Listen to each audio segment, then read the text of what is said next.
Ladies are lusting for a basket boy since the Wicker trailer dropped, but he is far from the first sweetheart made of wood.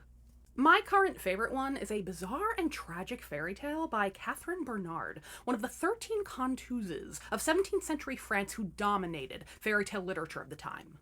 Bernard was a prolific writer who never married, a fact which will not surprise you by the end of this story. You can read more about her in one of my favorite books that came out in the last year, Women of the Fairy Tale Resistance by Jane Harrington. But for now, let's enjoy Prince Rosebud, which is a little like Beauty and the Beast if Belle fell in love with the rose and the Beautiful Enchantress was a tiny little unrelenting bitch. Fucked up fairy tales with Liz. Ding!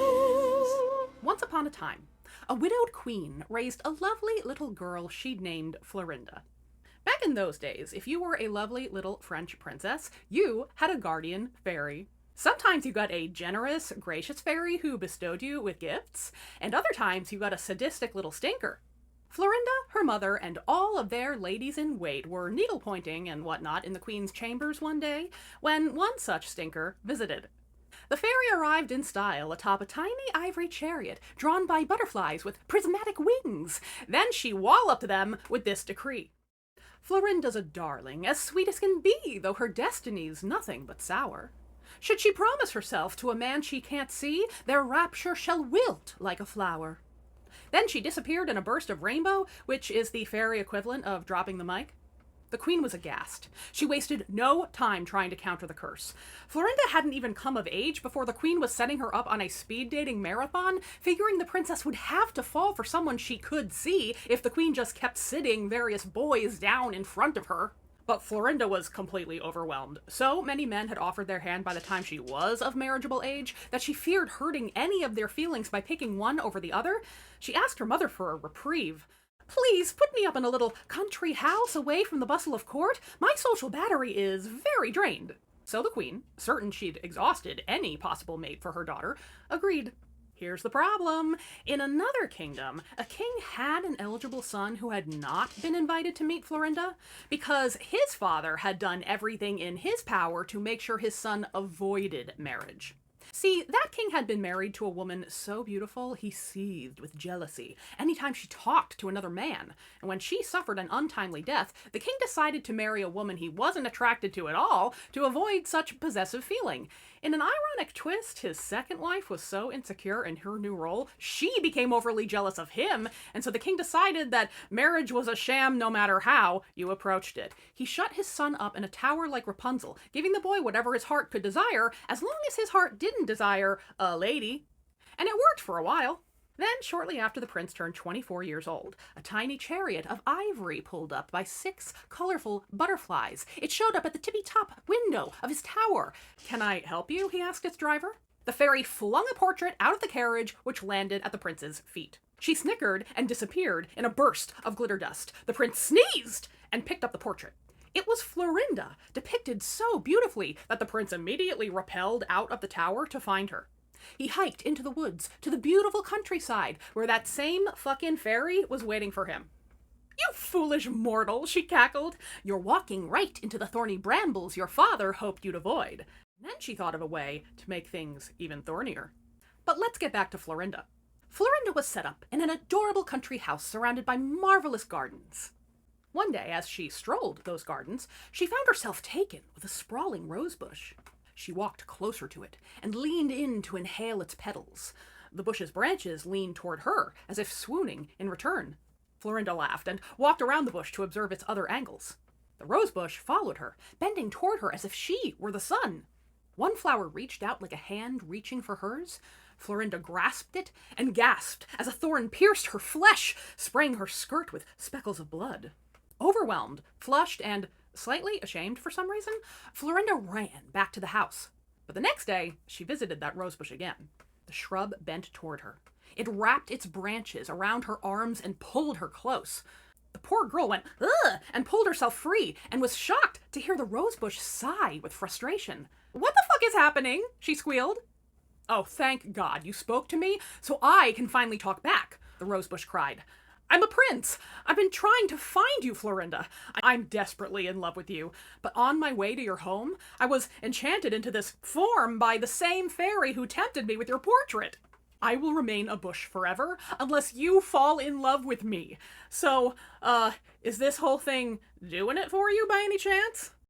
No, Florinde cried, for she agreed with you, gentle audience, that the Rosebush was too handsy.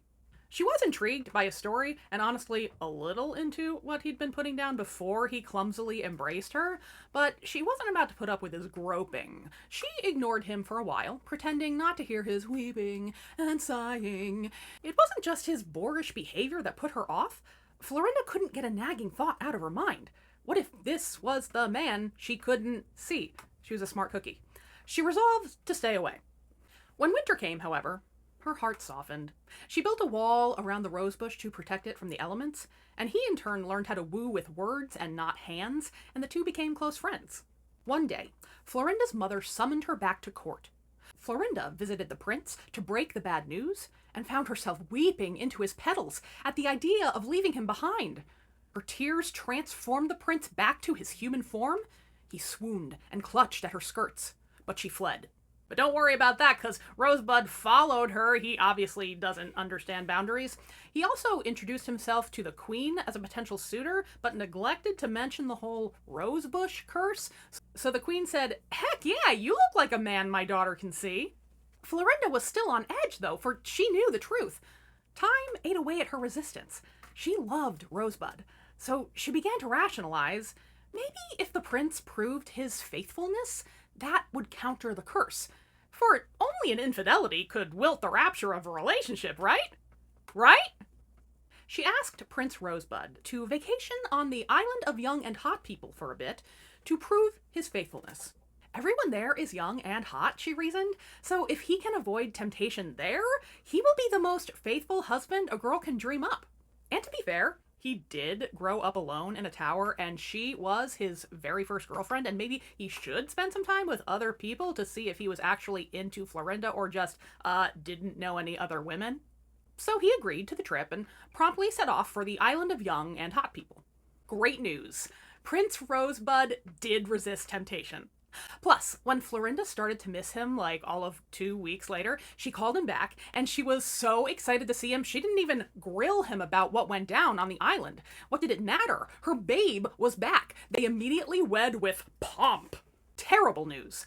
At some point into their happy marriage, the prince decided to gloat about the temptation he avoided during his time on the island of young and hot people.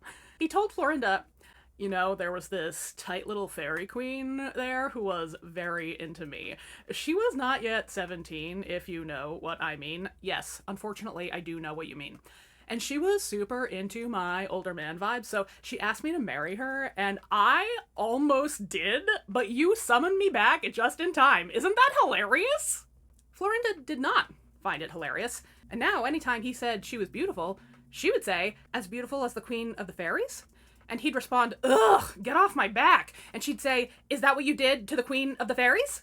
She tore into him so much that he began to avoid her in favor of the less grumpy ladies of court, and that, of course, only made things worse. And their newlywed bliss fizzled down so fast, Prince Rosebud summoned, of all people, the tiny fairy in the ivory carriage and her dazzling butterfly retinue. "My God, turn me back into a rosebush," he begged. So she did, probably cackling the whole time and singing, "I love my job." And you know what? Good for her. If you don't love what you do for work, you don't love your life. The end. If you enjoyed my telling of that tale, be sure to add my fairy tale anthology, Fucked Up Fairy Tales, to your bookshelf, as well as the collection I mentioned up top, Women of the Fairy Tale Resistance by Jane Harrington. Because we're buddies now, and women look out for women, unless you're a tiny fairy that drives an ivory chariot and just likes to fuck with everyone. Thanks for watching. I'll see you for the next Fucked Up Fairy Tale.